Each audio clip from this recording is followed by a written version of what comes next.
After 5 days of testing in Barcelona, Lewis Hamilton has shared his thoughts on the Ferrari SF-26, and his verdict? He loves it. So the 7-time world champion has called the new 2026 Formula One cars more fun to drive than anything in recent memory. This is high praise. But what has caught everyone's attention was his description of the car's handling. Hamilton said the SF-26 is oversteery and snappy and sliding. So for some drivers that would be a complaint. For Hamilton though, that's exactly what he wanted.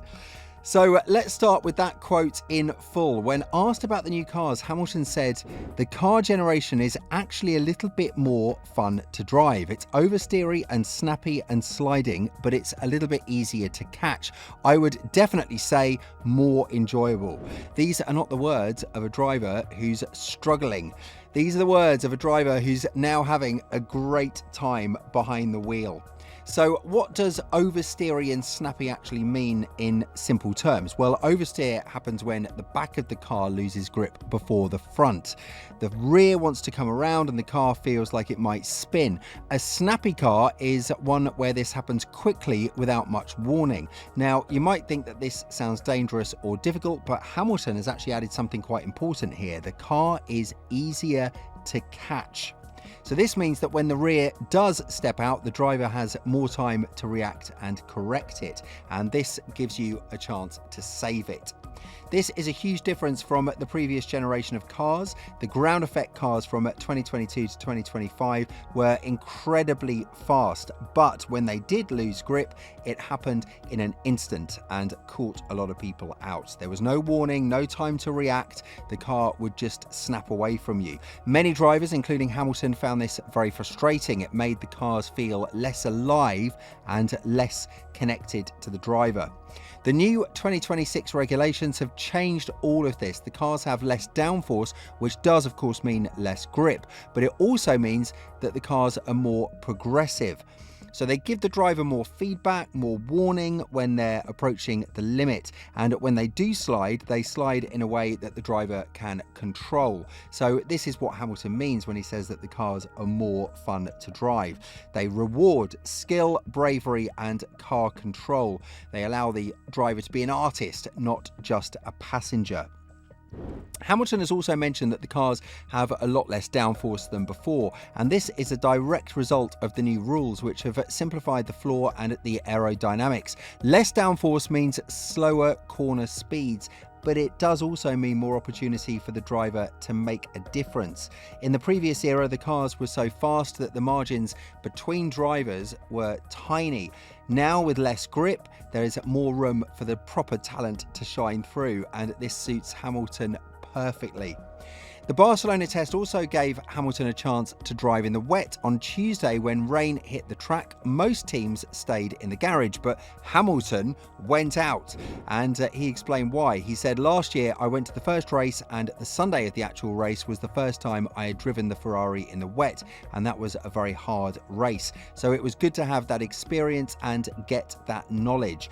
This shows a driver who is thinking ahead, who is preparing for every situation." So the reliability of the SF-26 has been another highlight. Hamilton completed 85 laps on Thursday morning, which he called amazing. And over the 5 days, Ferrari completed more than 440 laps in total, second only to Mercedes. This is very impressive for a brand new car with a brand new power unit. But there have been some whispers in the paddock. Sky F1 reporter Craig Slater said that several people from rival teams had described the Ferrari as a handful. So this suggests that while the car is fast, it might be quite tricky to set up and to drive consistently. However, Hamilton doesn't seem concerned. He set the fastest lap of the entire test on the final day, a 1:16.348, beating George Russell's Mercedes by a tenth of a second. If the car is a handful, well, so far it looks like Hamilton knows exactly how to handle it. The working relationship with Charles Leclerc is also going pretty well. Hamilton explained, "My role is to listen to as much as possible.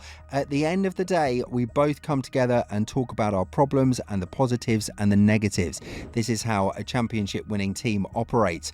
Both drivers pushing each other, both contributing to the development of the car." Hamilton also spoke about the mood in the team. He said he feels a winning mentality in every single person at Ferrari more than ever before. This is very significant. Hamilton's team can have the best car in the world, but if the people are not motivated and united, then of course they won't succeed. And his comments do suggest that Ferrari is now in a good place mentally overall.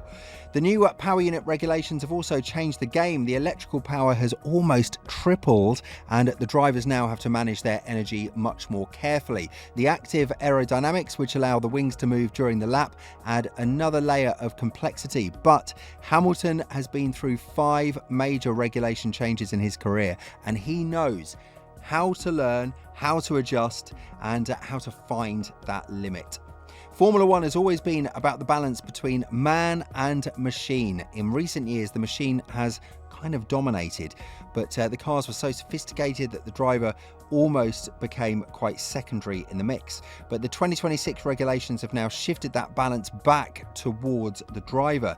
With less downforce, more sliding and more energy management, the driver has to work harder, and that's exactly what Hamilton wants. So the comparison with Mercedes is also worth discussing here. George Russell and Kimi Antonelli have been impressive in the W17, and Mercedes completed the most laps of any team during the test. They look strong and confident, but Hamilton knows better than anyone. He spent over a decade there, winning 6 of his 7 world championships. He knows that beating them will require Ferrari to be at their absolute best. Red Bull is another team to watch. Despite the crash that cost them valuable track time, they still looked quick when they were running. The next step is Bahrain, where 2 more test sessions await before the first race of the season. The hotter conditions are going to be a better test of the cars and the cooling systems. Ferrari will be hoping that their innovative engine design gives them an advantage. In the end, the Barcelona test was just the beginning, but the early signs are very positive for Hamilton and Ferrari. They have a car that is fast, reliable, and enjoyable to drive. They have a team that is united and motivated, and they have a driver who is hungry for an 8th world title.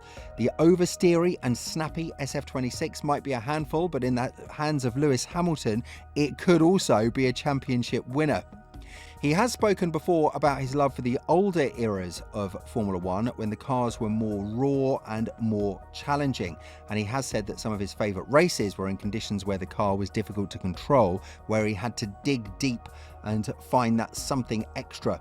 Well, the new SF-26 seems to give him that feeling again, and it's not a car that does everything for you. It's a car that demands your full attention and your full commitment and your full skill. So for a driver like Hamilton, that is exactly what he needs to be performing at his best. What do you think? Is this the ultimate car for Hamilton, and is it going to pay off?